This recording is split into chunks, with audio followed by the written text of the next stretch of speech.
So you let go of your bird, and I was like, "What? This thing?" Well, everybody's heard about the bird. Oh, well, the bird. Bird is the word. Is this Is the going? bird dancing? Are we Bird, live? you dancing? I Are we don't. live? I think Uh, so. Hold on. I Let me don't know. check. We probably are. Yeah, we're live. Hello. Good evening. We're finally. I'm your host for the evening. It's been a very, very busy month. Sorry Yeah. for the discombobulation. We are gonna do a very small episode today. We're gonna be doing Deadpool and Wolverine. I figured we could just kind of skip the intros and get right on into it. Yeah, that's kind of what I was thinking. Okay, Josh, since you just recently saw it, what are your thoughts on it? I don't know if I recently saw it. It's been like 2 weeks now. I saw it like a month ago, so Um, you're more recent than yeah, me. I mean it's better than I thought it was going to be. I was a little late to the movie when I arrived to the theater, so I missed like the opening scene with the skeleton. With this is just going to be spoilers from the beginning, so this is your spoiler warning Spoiler just warning in effect. now. Okay, if you haven't seen it yet, then you probably should before you watch our podcast anyway. So, um, yeah, I missed the beginning, but they did like a sped up recap of it, of like the fight. So I was like, okay, I kind of get what's happening. The fourth wall jokes were pretty great. You know, there was a lot of them. I don't want to like ruin them right now, but yeah, I really enjoyed the movie overall. I was very surprised about like the cameos and stuff. Like most of those weren't ruined for me, but I did see it a little later. So like some of them, it's like some pictures were being revealed online, but I tried to avoid it as best I could. But I think it was a really well made movie, like all around funny. I don't know. I'm sure it's breaking box office records, with Yeah, I for a think rated this. R movie. If I remember right, what I had seen, this is internationally in the total grossing. I think this is Ryan Reynolds' $3 billion Deadpool movie. So having three big hits back to back, that's obviously for anybody that's a big up for a career, but especially considering you know how movies and stuff will have been. I I definitely appreciate what he's done. I'm sorry. I'm not laughing at you. It's sorry. I see him reaching for the can. She wants some beer. But I do recommend watching this with your friends or like have a couple beers. This is just a fun ride. Yeah, it's a fun hangout movie. Yeah. I know for me, obviously we talked about it before with the superhero fatigue and how everything's been very lackluster since the Avengers saga finally concluded, and all the movies Marvel has been putting out has been not so good, excluding a few different titles. I know I enjoyed Ant-Man and Shang-Chi and the Ten Rings. I thought they were pretty good, but everything else has just been major flops, which is very disappointing, especially because Marvel's always had this big crescendo effect with movies, like, oh, everything's been fantastic plot, fantastic story, and it's all gotten progressively better. And I think once they hit that high of ending the Avengers saga, they were in a very weird place of like, okay, where do we go next?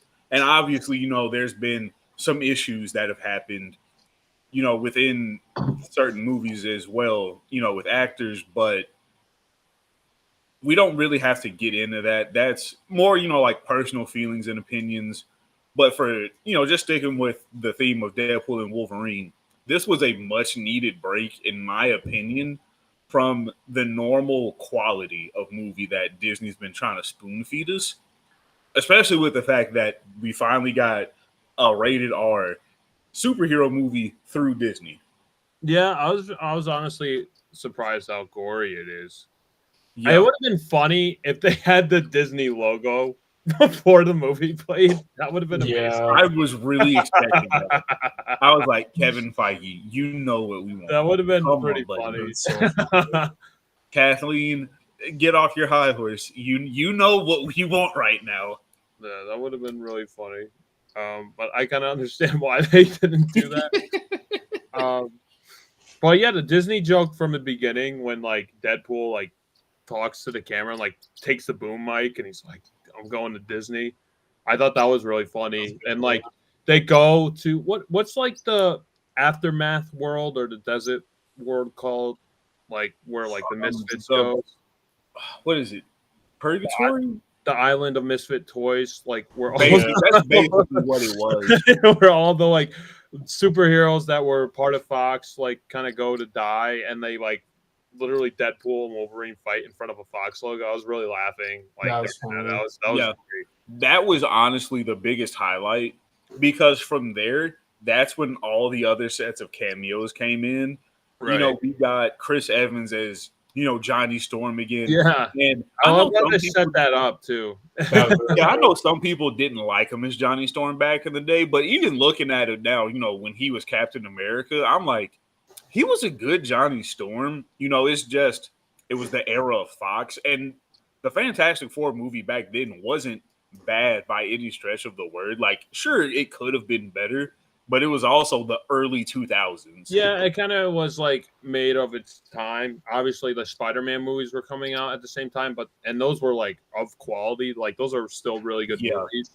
But like that, they had like a really good director and who had like their own vision. But the Fantastic Four movies, it just felt like someone was trying to meet the quota of like releasing a Fantastic Four movie before they lose the copyright to, you know, another company. Yeah.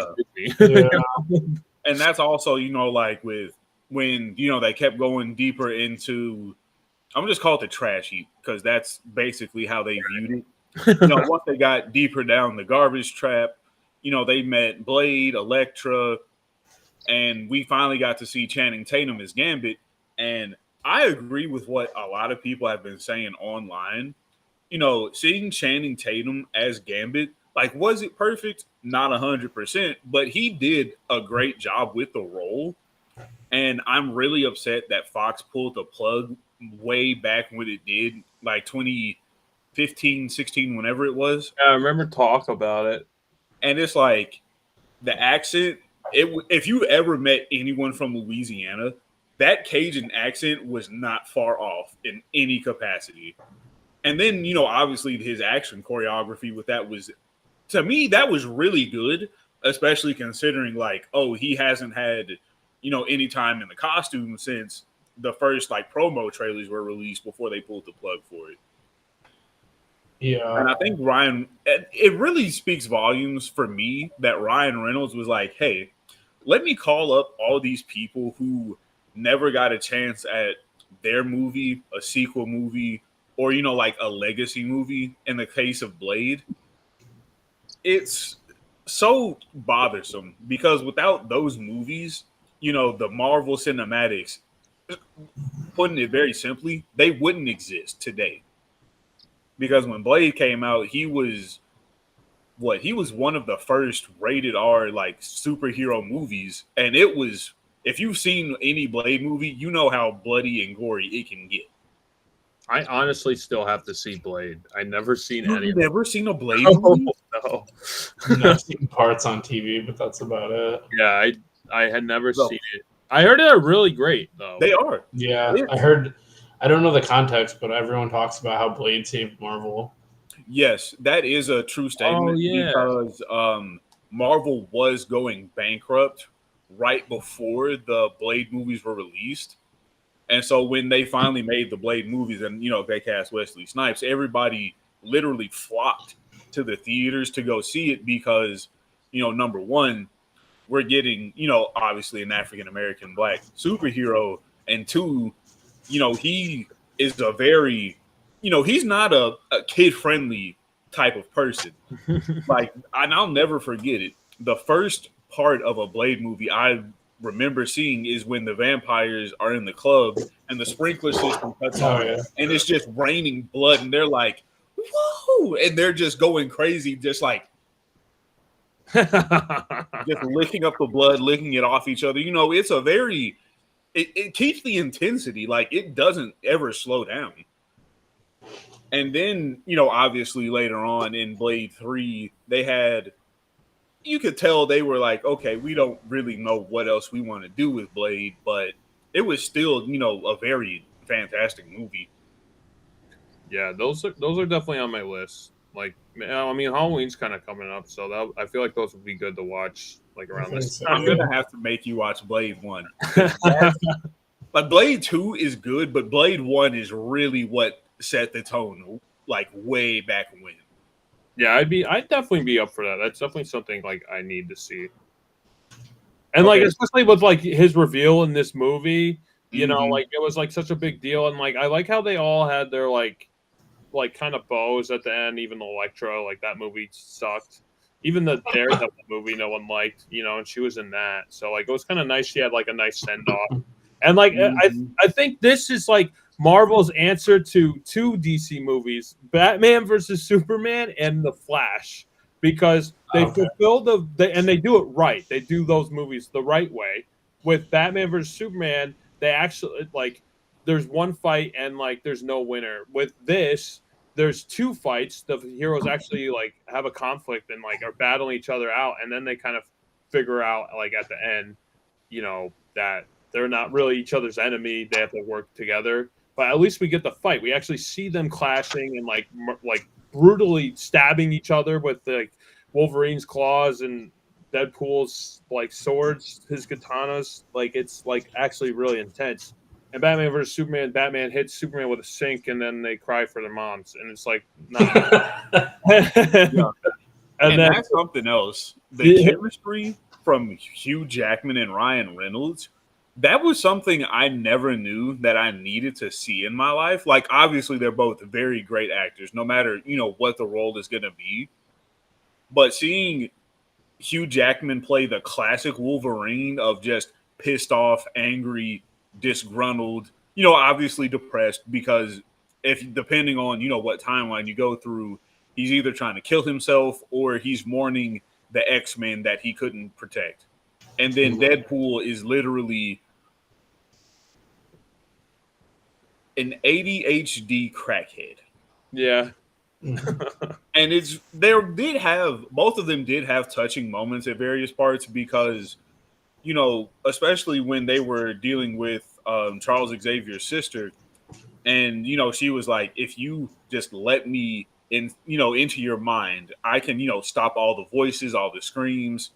And then Wolverine had said like, "Now we got you," and then that's when they slip Magneto's helmet on, and they're like, "All right, your powers are nullified. We're gonna kill you, but first you're gonna get us out of here." And then obviously one of her cronies is gonna double cross her because that's what they do. And then the bad guy is just he was the most petty villain, and I hated him. Like he was a great actor, and I'm like, this is the most petty reason I have ever seen in a big production movie. How are you gonna sit here and erase a whole movie timeline because somebody doesn't exist? that's like the businessman, right? Like Yeah, Yeah, yeah. running because the the whole anchor show. being yeah. Yeah,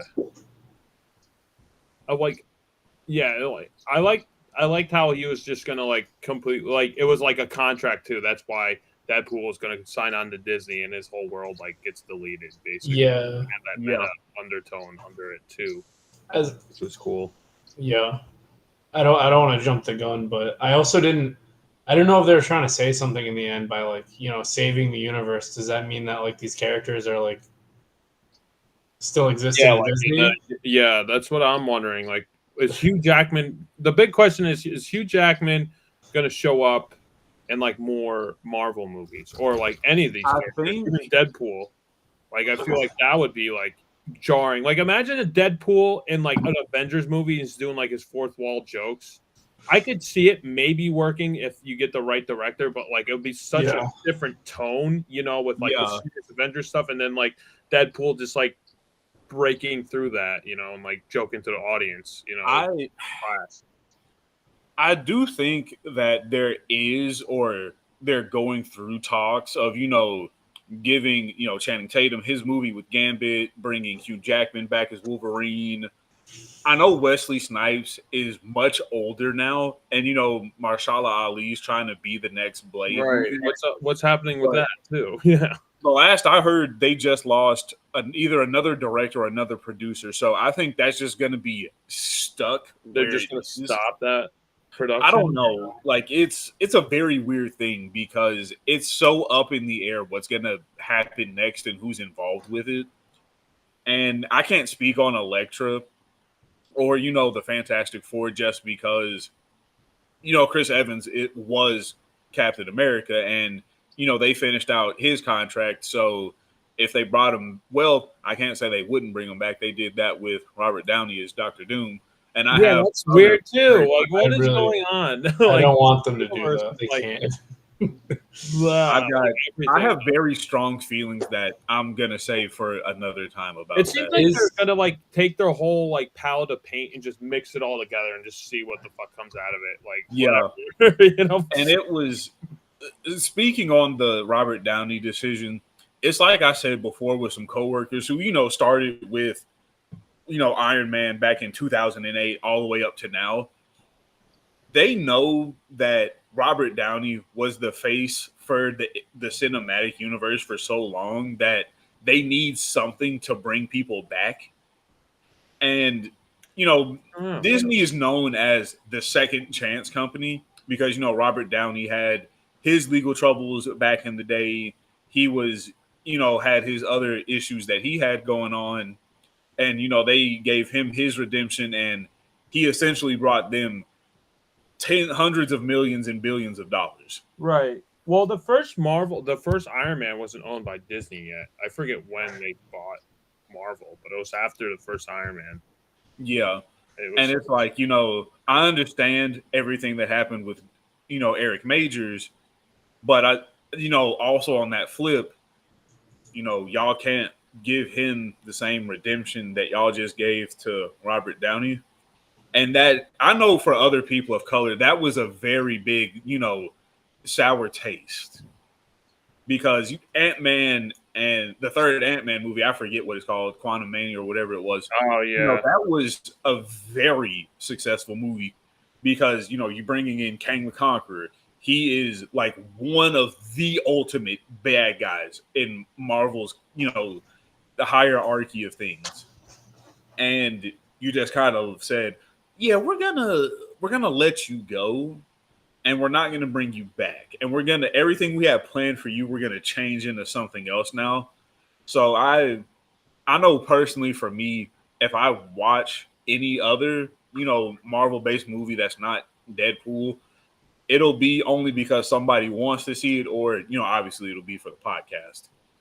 But that did bother me greatly. Yeah, I can understand that.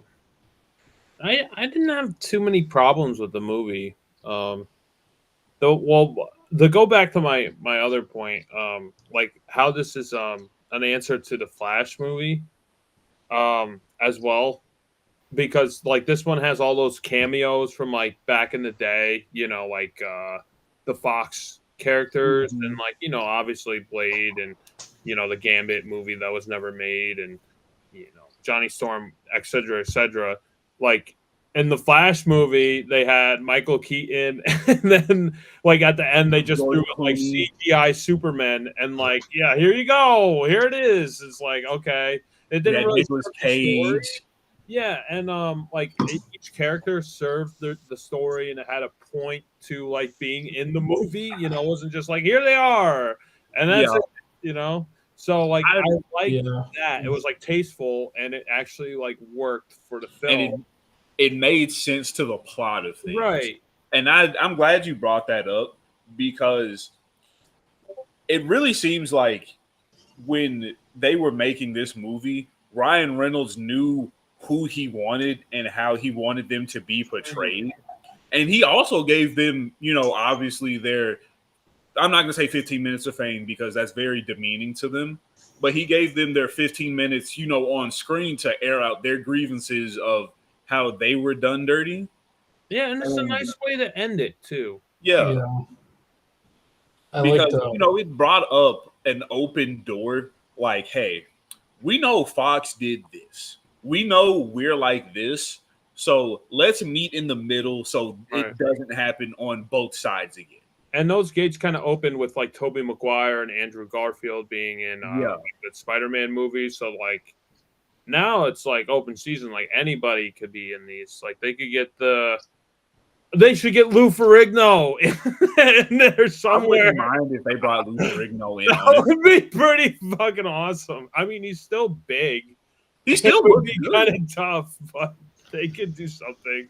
I could not imagine them just painting him green and just making him the Hulk. Get him That would in the be terrible wig unbelievable. again. He's still a big guy. And then like Yeah. get Turbo Man in there. Why not? Get fucking Arnold as Turbo Man and throw him in there. And then they fight. I would watch that. Yeah. I do think it's time that Disney does look at expanding their horizons. Right. Especially, considering, like we said, all the not controversy, but all the, I guess, hiccups is the right way to describe what's happening with the Mashallah Ali Blade movie. Like, you need to, if you're going to do the movie, at this point, you need to say, here's what's going to happen. If you don't like it, we're going to recast you. We're going to bring in somebody else who's more willing to work with what we're presenting. And, listen to creative differences, but don't just be overbearing saying, with, yes, we're going to give you this and no, we're not, if that makes sense. And I know some actors obviously are very prima donna and they think they're the hottest thing since fucking sliced bread. But if you're going to bring in some of these people who were Fox titles, Fox licenses, give them the proper way to be brought in. Don't just try to shoehorn them in like in Secret Wars. Don't have Blade show up to fight a Super Skrull and fucking have Mr. Fantastic call him on the cell phone and be like, we have another issue in fucking Texas, and then that's where we see Elektra. I don't want anything like that. Yeah, I could see that happening. If they did like a scene, it would have to like serve a purpose, even if they were in like one scene. Like if it actually made sense and like served the story, then I'd be into it. Like I could see like, for me, it would be interesting to see Wolverine and like Spider-Man interact. I could actually see that being interesting. Like even if it is a scene, but like I understand what you mean. You don't want like just I don't know. I don't want the same bull crap I've been seeing. Just them just show up like at a bar and then like that's it. Like that. I don't need to see Gal Gadot showing up at a ball at Batman's fucking fundraiser, carrying the sword of Olympus on her back. Well, that's kind of how I felt about like the Flash shit. Like that whole movie. That was I don't know what they were thinking. With Gal Gadot and Ben Affleck in the beginning. Like I guess they kind of served the story, but you never see them again. They're gone. Yeah. Mm-hmm. That was just like a clusterfuck. And like at least this, there's a lot going on. There's a lot of characters, but there's a point to it. There's a point to all of it. And like I know like we were never introduced to the villain of the movie. Like it was like Professor X's twin. I don't know the character. Yeah. I don't remember the character. His twin sister that he killed in the womb. Oh, that makes sense. Yeah. So, I would love to see her come back because she creeped me out with how she was always like, yeah, let me just touch you. She was like going through the person's through his through people's eyeballs and mouths and crap. It was very grotesque. Yeah. I liked it because it was creepy. And it reminded me of some Evil Dead shit. We did need a creep factor to be brought in, as I'm going to say light body horror because, seeing that's never easy. But it was just like, come on, you guys, really? You want to just let this person die off? I'd see her. I would love to see like an origin movie of her as a villain. Yeah, she would show her in her rise to power in the Badlands and how she essentially rules with an iron fist and she makes people into spaghetti. Their odds too, like seemed like it was so astronomical. Like, how could they defeat this villain? And Yeah.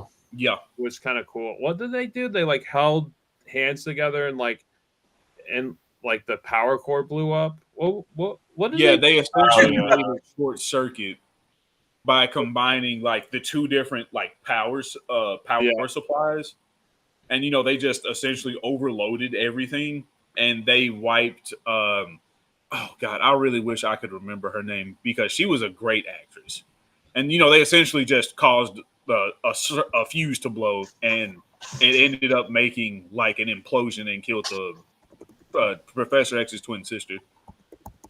Yeah, it kind of reminded me of like well, to go Like back. a neutron star. Yeah, it reminded me of like a Superman cartoon, like something he did.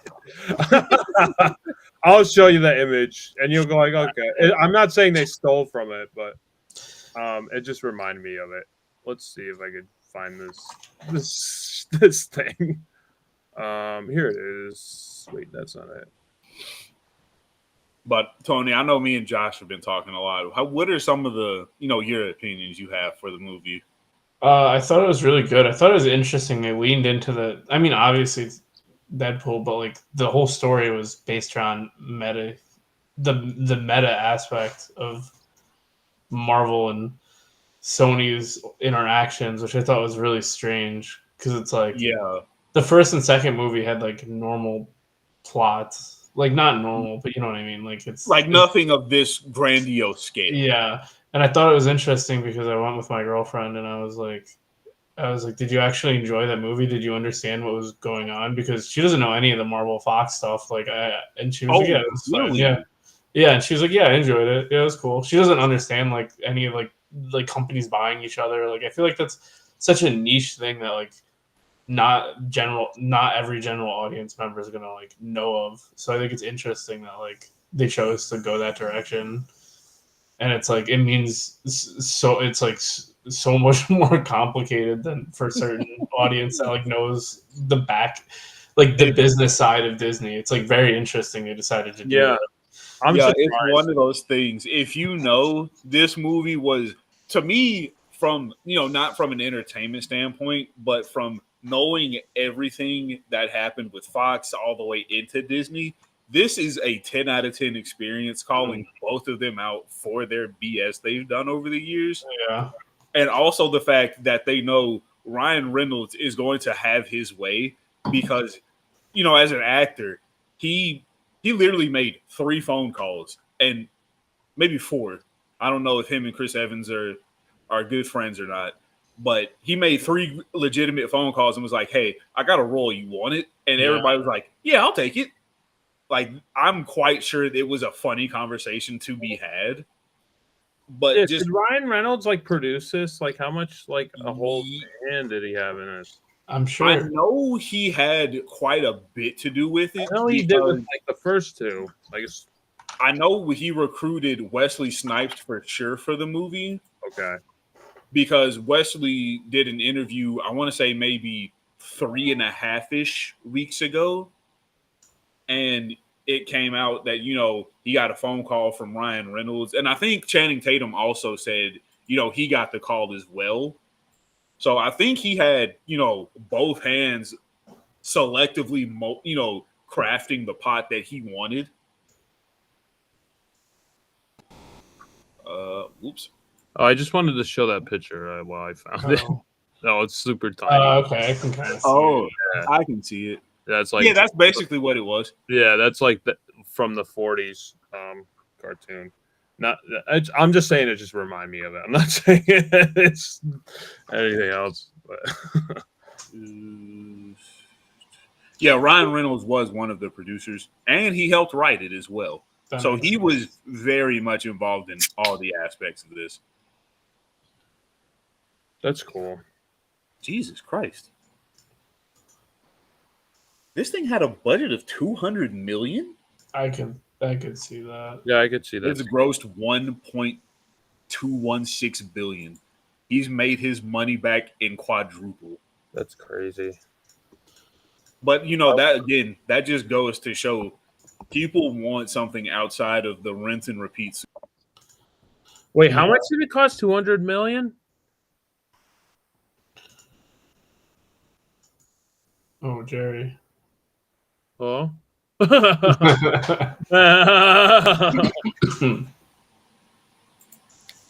well. Yeah, the movie it cost $200 million to make. So he essentially made, what? Hold on. Where's my? Let me just do some quick maths. Tony, entertain him. If it was 200 million, I was gonna say Batman versus Superman cost 250 million. I was just curious. They did not make it as much money. The box office was 874 million. So almost a billion. How much does this one make? Like 3 billion? This one made 1.216 billion. Shit. It is the for a rated R movie too. Like it is currently the second highest grossing film of 2024. What's the highest? Hold on. Let me see. I can't imagine. It's Inside Out too. Now that's okay. I see that. Yeah. I heard people say that was a really good movie, but I haven't watched that yet. Yeah, I've seen the first one. Oh, you haven't seen this one? Oh no. I was kind of disappointed with Pixar ever since Incredibles 2. I kind of gave up on them. Yeah. What was? Oh, this is also the highest grossing rated R film of all time. Oh, that's funny. That would make sense. I could definitely see that. I mean, so we have the Enter the Dragon of rated R films. And that's, I think, just the more I think about the movie and the more, once you start trying to peel back, a little layer at a time, you find an absolute treasure trove of, I didn't know that X, Y, and Z people were involved from, certain movies that were Fox licenses, or I had no idea Ryan Reynolds had a hand in writing the movie. That was a big surprise to me. I thought he was just. I didn't know that. That's cool. Okay. Yeah. So it's just. There's nothing to dislike about this movie, in all honesty, because even if you're a casual moviegoer, there's great action. It's funny. Seeing Ryan Reynolds' wife and his kid try to kill him and cuss at him, I laughed so hard when I realized that, because I didn't know that Lady Pool was his wife and Kid Pool with the backpack was his daughter, I think. Yeah, I think so. He has 2 girls, right? Forgive me if I'm wrong. But it's, yes, at least a kid. I know he got 2 kids. But it's just the fact that he's made this into such a grand affair. What's not to like about this? Yeah. And I gotta. Oh wait, go ahead, Tony. I was gonna say, yeah, it's like it feels super personal for him. Like we know it's always been a personal project, but yeah, all that is very interesting, like awesome to see. And then also, this is another cameo that I found out about, which was interesting. Is like there's like the Scottish Deadpool. He has the Scottish flag on his chest, and he looks like he's wearing armor. So apparently, Ryan Reynolds owns a lot of stake in this Scottish soccer team that him and David Beckham started, called like Wrexham, and that was like one of the players from Wrexham that that's funny. Okay, that wore the suit and was in the movie. So it's like one of the players from the team that he owns. Yeah, I so think it's like all of his friends and family. He's like, yeah, I think each Deadpool is like Look at him. someone he knew, or like some friend connection like that. Yeah, You're telling me not only does Ryan Reynolds have a cellular phone service, he Right. also owns a soccer club. yeah, Or a team. Yeah, no, it's crazy. He's living on top. Ryan Reynolds is really living his best life by He's probably doing making the more most. money with the Mint Mobile thing than he does with this movie. So some of them. I cannot believe this. Well, he's also got that soccer team, so he's making many a residual if they, play pretty good. I know I'm not big into soccer, so I can't speak on it. Yeah, I don't know anything about soccer. Tony's the soccer expert out of us.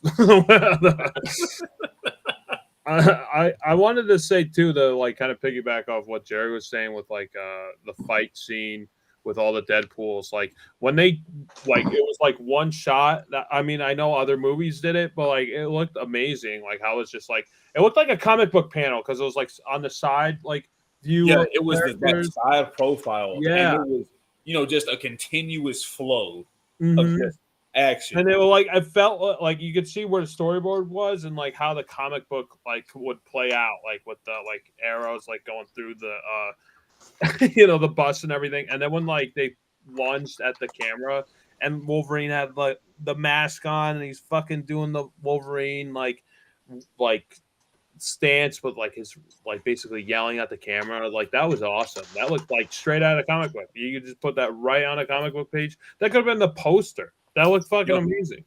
I gotta say, that looked awesome. Something else that I thought was very funny, they had the world's ugliest dog UK in the movie. Oh Oh, yeah. I love that dog. And I thought that's such a Ryan Reynolds thing to do.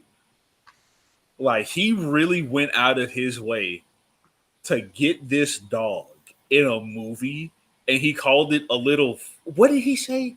It was like a gremlin had sex with an angry something or whatever. Yes. And I'm like, you're talking down about this dog. Right. Which is a living, like a still like an actual living thing. Yeah. And then, of course, the black actress who plays his roommate, who's blind, she also had a really good run in the Fallout TV show. So she followed up one success immediately with another. Cool. I still haven't seen that show. It's good. I've seen a lot of it. I finished the first season. They're gonna make a second. It's on Prime? It's on Prime. Okay. It is one of the best things Prime has. I'm not gonna say Prime doesn't have good exclusives, but that one was top notch. Yeah, Prime is getting there. Prime is starting to get there slowly. I've been busy with that new like Tiger King chimp. Oh, I want to watch that. I've been watching Crazy on HBO. Yeah, I see that on there, and I'm like, no, I went through Tiger King once. I went through Tiger King, then I went through like the Blackfish, like SeaWorld, hole, rabbit hole, and then I went into the chimp rabbit hole. So now I have to watch it now. So I've been going through all the rabbit holes. Yeah. I know for me, like I said, this movie is, I'd give this movie an easy 8 out of 10. Like, would I take a child to go see this? Absolutely not.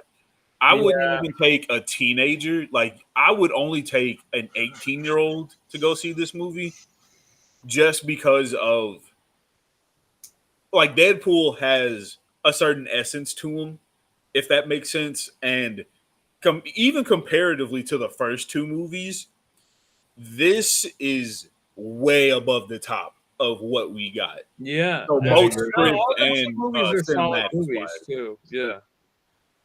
But some of the things that are said, I'm like, I would want my 16-year-old running around repeating that to anybody. The joke about the tailor I thought was interesting in like a Disney movie. It's like, your tailor's a predator. You should probably check on him. You should probably check on him. I love that guy. Don't fire him, please. And I was like, he not only just made a sexual harassment and assault joke, but he also double backed on it, saying, "Please don't. I like that." And of course, that's very uncomfortable to hear. But in the moment, all you can do is just be like, "Oh, this is the kind of atmosphere we're setting today." I liked how it felt like an not to be political or anything, but it kind of felt like an anti-woke movie. They're just very much hitting all these hard-hitting jokes and everything, and they literally take a like a woke version of Deadpool and have him as a meat shield, you know, with the Yeah. vegan, God. He's the only one that can die. yeah, he just dies. Like he's literally a He meat. gets shot up like freaking 50 Cent did all the way back in the day. And Ryan Reynolds just looked at him like, all right, so we need to regenerate. And he was like, regenerate? No, man. And then, Hugh Jackman holds up the dog and all the other Deadpools are like, wait. The Deadpool with the little spin he had, he was like, we don't shoot the dog. Wait for him to move. Yeah. And just like an absolute village of idiots, they let this ugly dog and a half-naked Hugh Jackman just walk across to this New York hot dog stand. Yeah. And and just to talk about half-naked Hugh Jackman, I don't know what he took or what he did, but like he did some serious milking and cutting. He's definitely taking something. Yeah. There's no fucking way. that broccoli and chicken diet, man. There's no way. Broccoli, chicken, and rice. Protein and fish oil. That's it. The amount of just cut, he was like, you could cut a steak on his abs. Like it was. And they have that gratuitous shot, like they're electric daisy chain there that they're doing. And I was like, I went with my fiance and a friend, and there's obviously a mix of men and women, and everybody was like, so I heard some of the guys like, I don't know if I'm straight anymore after watching this movie. I mean, you got to be impressed. I mean, like, how old is the guy? Like 56? Like, yeah, I know he's pushing 60. Yeah, if he's not, a few years away. Hold on, how old is Hugh Jackman? Yeah, to look that good, that good, any age is fucking hard to achieve. He's 55. Okay, I was a year off. I was very close. Very close. I mean, at 55 to still be able to do some of those, like stunts and very physical performances, I know that takes a serious toll because Tom Cruise does all his own stunts and he's at a point he can't do them anymore.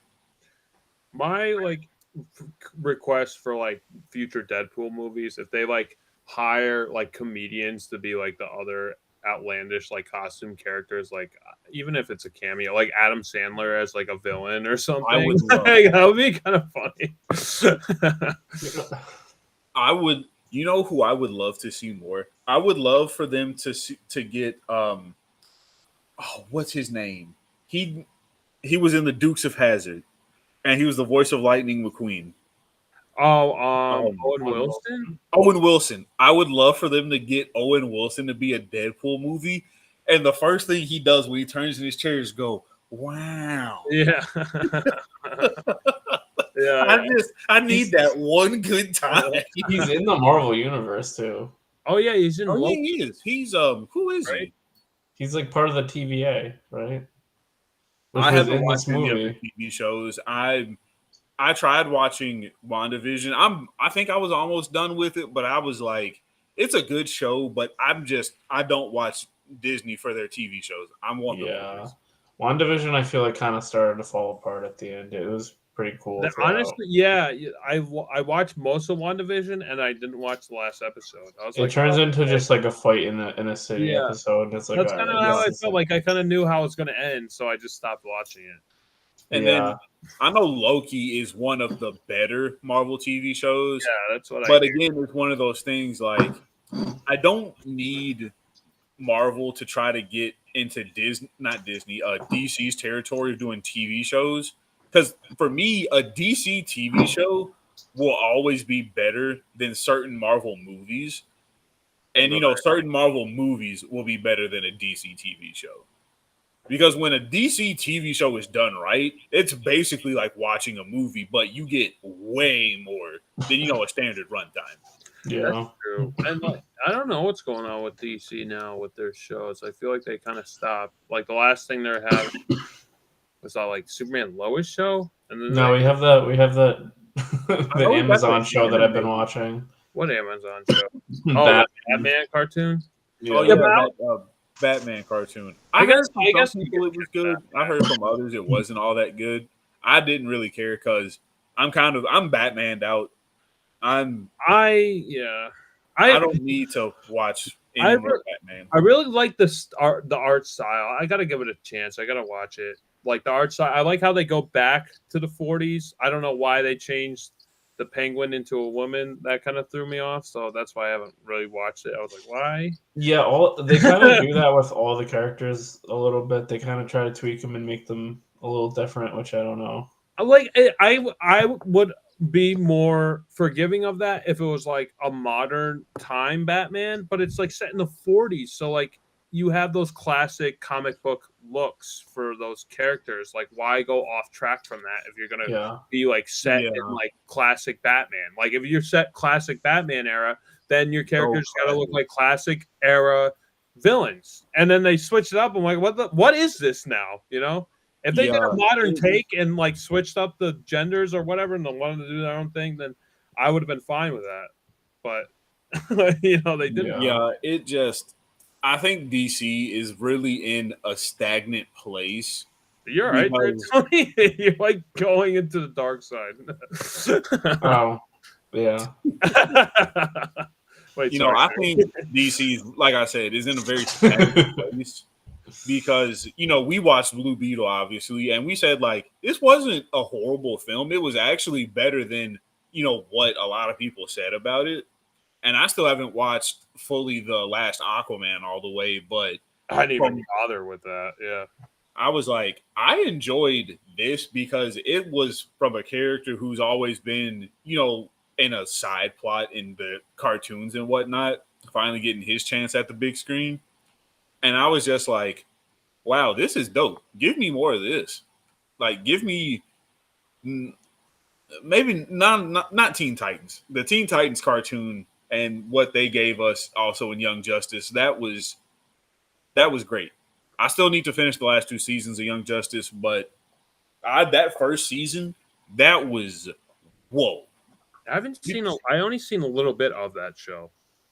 The first season was fantastic. Me and my brother watched it together.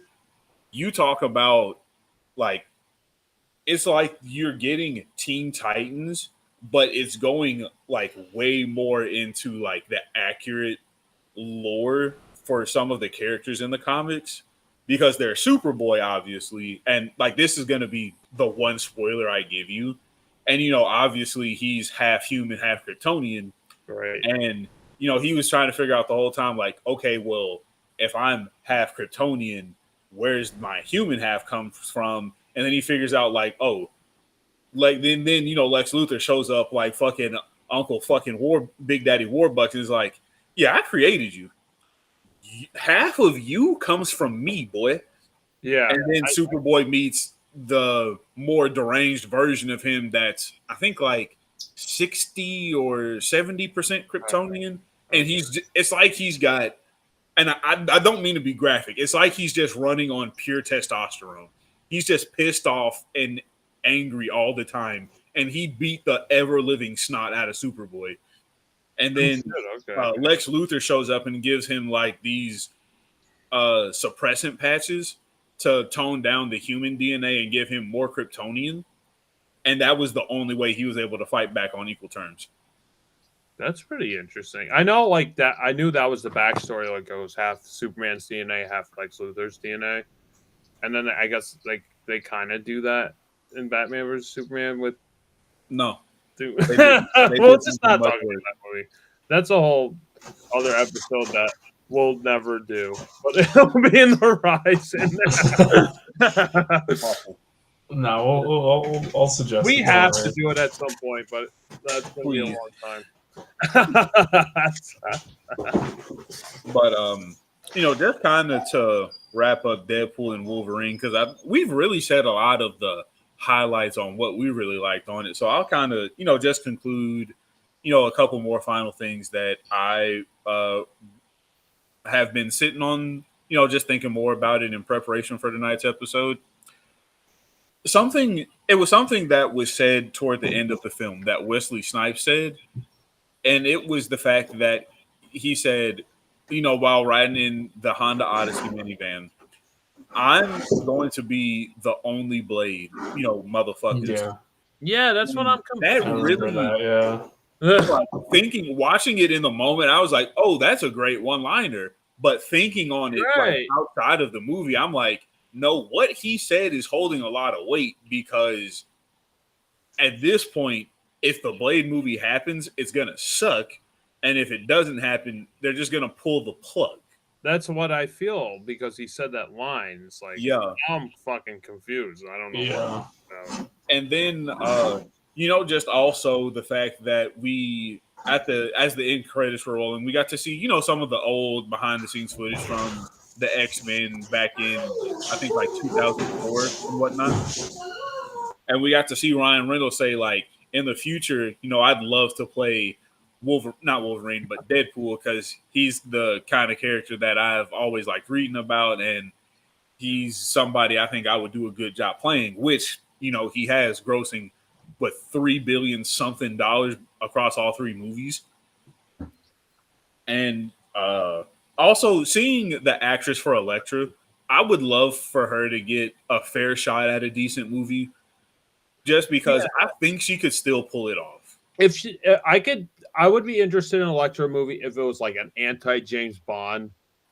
Yeah, like she was like the villain of the story kind of thing. I could see that kind of working. Yeah, but that's my last 3 cents on the dollar. Yeah, all in all, very good movie. I kind of said everything I needed to say about it. Yeah, it was better than I thought. Like, I don't know how they could have executed this like any better. And like we said, we had those examples of kind of DC's failed attempt at this kind of same idea and formulas, and this is like it done right. And like, I find Ryan Reynolds like just alone to be irritating. And like, but it works for this character, for Deadpool. Like, he's an irritating character, so like, I like Ryan Reynolds as Deadpool. Ryan Reynolds, like, outside of Deadpool, I'm not sure if I'm a fan of, but he works as this character, so he's kind of supposed to be annoying. So like, it works. I don't know. I failed to see another role that Ryan Reynolds has done that I enjoyed, but I haven't seen too many Ryan Reynolds movies. But now I'm just kind of rambling. But I haven't seen Free Guy. That looked terrible. But okay, I give it probably a 9, like a 9 out of 10. It was really good. Tony, I just have one thing to add. I don't mean to cut you off. What Ryan Reynolds said about the multiverse being lazy story writing, I 300% agree with, because with how they've brought in the multiverse to not only Marvel, but in, comic books over the years, they just use it as a way of saying, okay, if we fuck up, we have backup to try to fix it.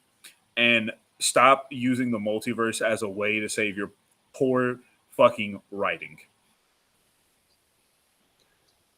Tony, you have final thoughts? I do have final thoughts. Sorry, there's just a lot going on in the household right now. I'm gonna continue final thoughts as I get up and open the door. 1 second. All right, bye, Tony. Bye.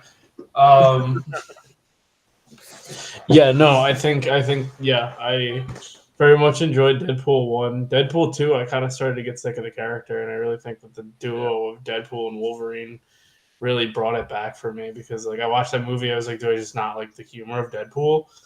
The second one, I was like, I can see how it's funny, but I don't love it. This movie was just great for me, so I'd probably give it like a 9 out of 10 for me. Another small side note that I thought was interesting, like I saw it like today, but Channing Tatum is going out and sending and posting a video of like, I don't know, how do I explain it?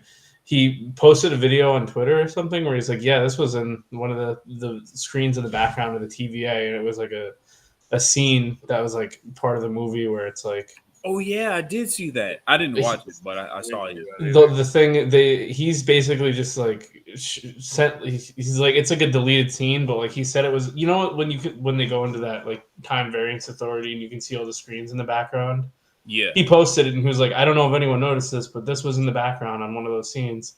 and it was just him like escaping through one of those portals, like kind of implying that the Gambit character is going to come back. So I thought that was kind of cool. That'd be interesting. I'm open for that. Yeah. I do think even if the Gambit movie doesn't perform well in box office, I would like to see it given a chance. I'd rather see it like him in like an ensemble X-Men movie than just a Gambit, a solo movie. Yeah, I think. Yeah. I would be more interested in that. Like, I don't know what they're gonna do with Wolverine. I don't know where these characters are going. There's two things I want to mention before like we close episode. Obviously, we failed to mention. We talked about Batman versus Superman. We failed to mention Henry Cavill's Wolverine cameo. Oh, yeah. What did you guys think of that? I didn't get the joke. Yeah. I liked it, but I didn't get the. But I was like, oh, this is a very big fuck you to James Gunn. Like, he leaves Witcher because of creative differences, because you want to bring him back as Superman, just to pull him from Superman, and then Ryan Reynolds calls him and says, hey, I need you to do an appearance as a Wolverine. And I think, I don't think it would be on the level of Hugh Jackman, just because, Hugh Jackman has been Wolverine for, 20-something years. So, it's hard to disassociate the character from the actor. But I think if they wanted to bring in somebody newer and younger, I think he would be, in like a top 10 list of who I would want. He wouldn't be like my number one. Yeah, like you would do a decent job. Like I don't think. Oh, am I frozen? No, I don't think. I don't like that they're going to continue on with Henry Cavill's Wolverine. It's kind of like a weird thing. Like, obviously, it's a joke at like DC, like, oh, we won't fuck you over, but it's just like a gratuitous cameo. Like, I don't know if he was. I could see him as Beast. Something kind of different. That would be funny. I would much rather him do Beast. I can see, especially with how much of a nerd he is with figurines, Warhammer, and everything else. Yeah, exactly. I guess Beast is more his speed. That's hilarious. Yeah, if he was something else, and he's like, I don't know, he's obviously got the superhero stature, so he could probably play any superhero if he really wanted to. He even play Mrs. Fantastic, and it would work.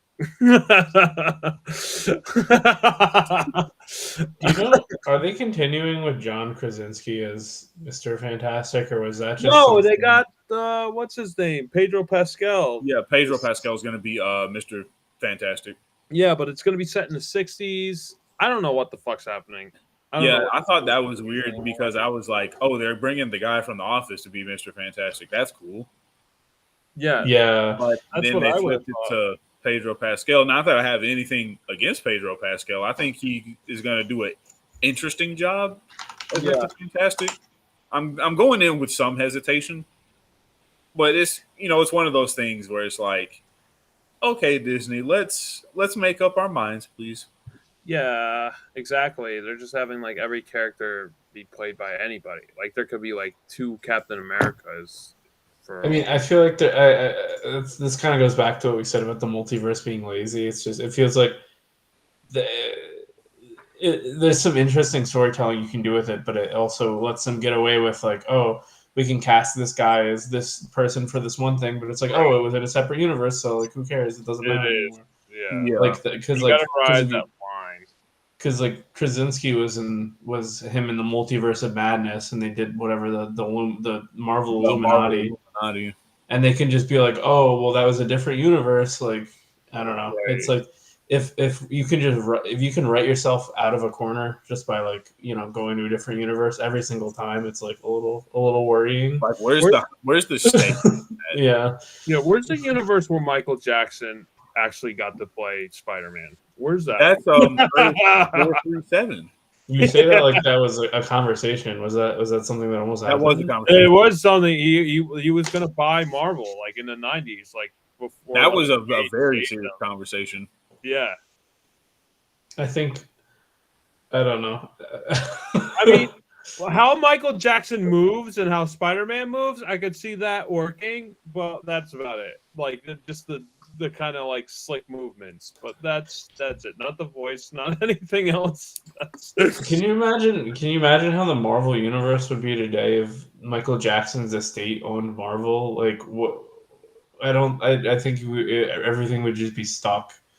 Like nothing would get Yeah, I created don't know. ever. Yeah. It would be really It would be a strange. very interesting thing. It's definitely a universe I want to glimpse at, but not one I want to live in.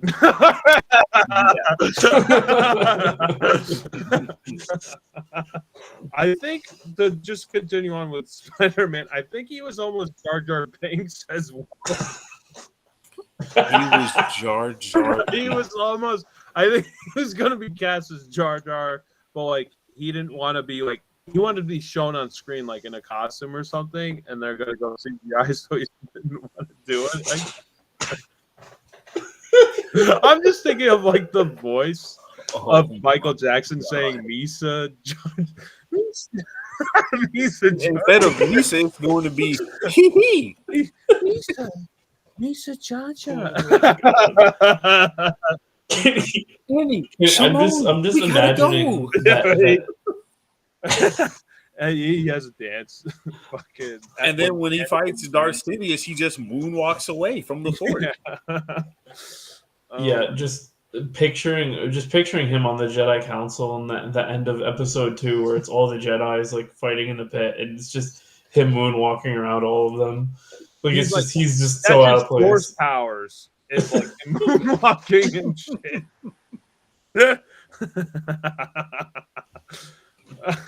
That would have been amazing.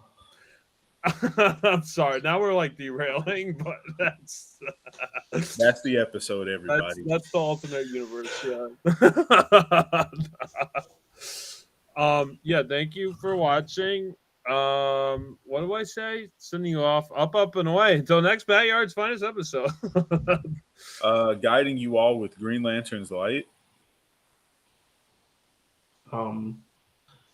Watching movies one episode at a time. Yay! Close enough. What was I gonna say? So, the movies I picked, the movies we're gonna watch next for next episode, whenever we do that, sometime in September, I'm guessing, is gonna be Army of Darkness and Jason and Argonauts. So we'll probably do Jason and Argonauts first, and then Army of Darkness in the episode. So. That will tie in. It's kind of like Halloween-y-ish. So that'll be my Halloween pick. So look forward to that. And we'll see you next time. All right. Good night, everybody. Bye.